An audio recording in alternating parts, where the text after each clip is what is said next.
My next guest has got a huge fight headlining Cage Titan 68, going to be defending that heavyweight title, taking on UFC veteran Yorgan De Castro. It is Jahsua Marsh back here on the program. Joshua, how you doing, man? Doing good, man. How you been? I've been great. What an awesome opportunity this is. Just tell me how excited you were with you getting Yorgan, obviously pretty notable guy having fought in the UFC. I'm excited, man. I'm excited for a fight like this. You know, I know he's a tough guy, experienced guy. So this win here will kind of expand my career.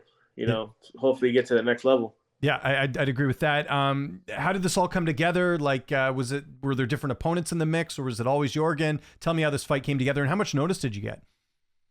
I found about this fight probably about a month and a half ago. I don't think there was any other opponents. Case Titan just hit me up and said we have Yorgan. He wants to fight in November, and we were game for it, so we accepted it and we're ready to go. And you're coming in on a nice win streak. I mentioned there you're the champ, back-to-back victories. What's been the biggest reason for that, do you think, as far as your win streak here going into this one? Like my mental game has been a lot better. You just been just training and working hard and just kind of believing in the process, and then everything's just been coming into play. Let's talk about Yorgan a little bit. Obviously, 11-6 record. How do you feel like your style matches up against his in this one? I think it matches up good. Like I said, he's a tough guy. You know, he likes to stand and bang. You know, my wrestling is top notch, so I feel like I can kind of wear on him, tire him out, take him down, and get the win. He's coming off a knockout loss back in September. I don't know if you're aware of that in his last fight. Do you think that'll play a role at all? Because it is a little bit close to when he had that last fight. I mean, it can. You know, people get knocked out and bounce back real fast. So, I mean, that doesn't mean anything to me. He could have won his last fight. It really wouldn't matter. I'm not going to base this performance off his last one because every fight is different. Yeah, expecting the best version of him, I suppose. Tell me a bit about camp. Who are some of the guys helping you get ready for this fight? Who've been some of your main training partners? Oh, we got a big guy named Connor. He's been helping me out a lot. We got a guy named Scott who's similar to Yorgan's style and his height and frame. So that's been helping me out a lot. My striking coach, David Sutton, has been helping me out a lot. My jiu-jitsu coach, David Sutton, his dad, he's been helping me out a lot too. So, we've just been, sticking to the game plan like always. And, we're just going to go out here and have some fun.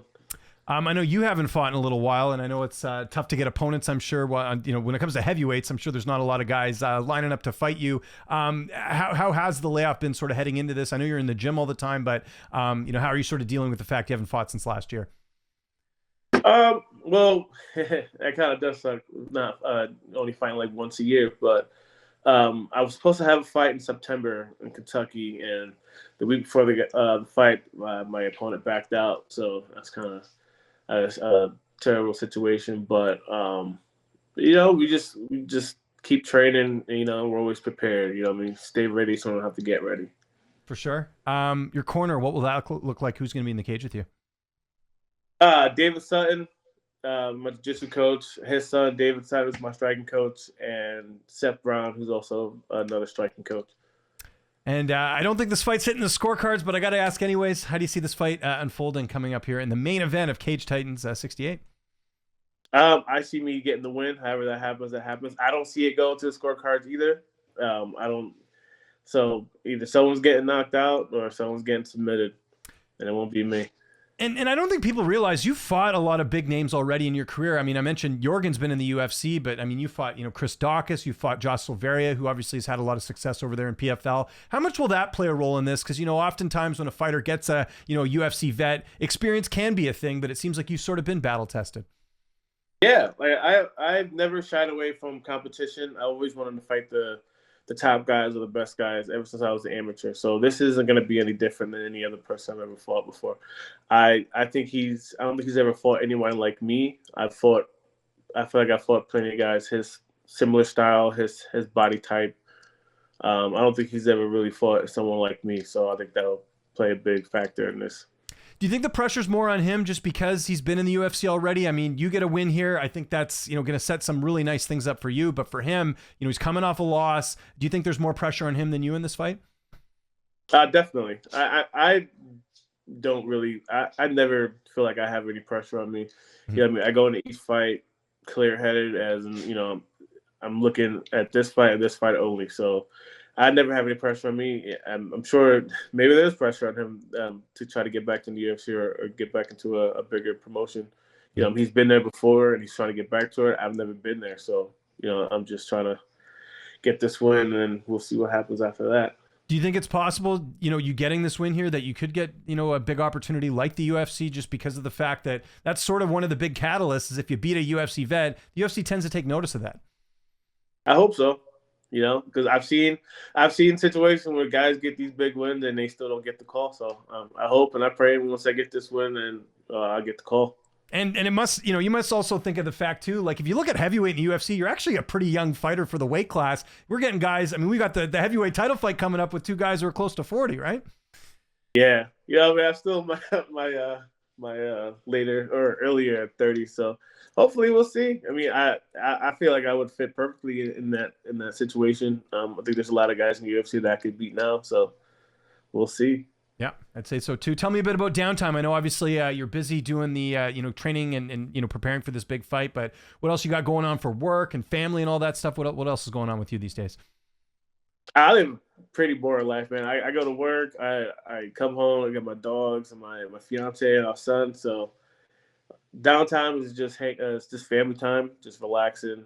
That's about it. I don't do anything extravagant. I don't have any listen, that makes both of us. I'm the same way. I work and I hang out with my kids. So boring's good, right? You're not getting into trouble. That's the big thing, right? So yeah, that is good. Yeah, I don't do anything too extravagant. I just try to, keep a low profile, just relax. We'll go to the beach here and there or do whatever, but I live a nice, boring life. No, it's good. Like I said, boring's good. What about what are you doing for work these days? I work for a non-emergency transport company. Oh, cool.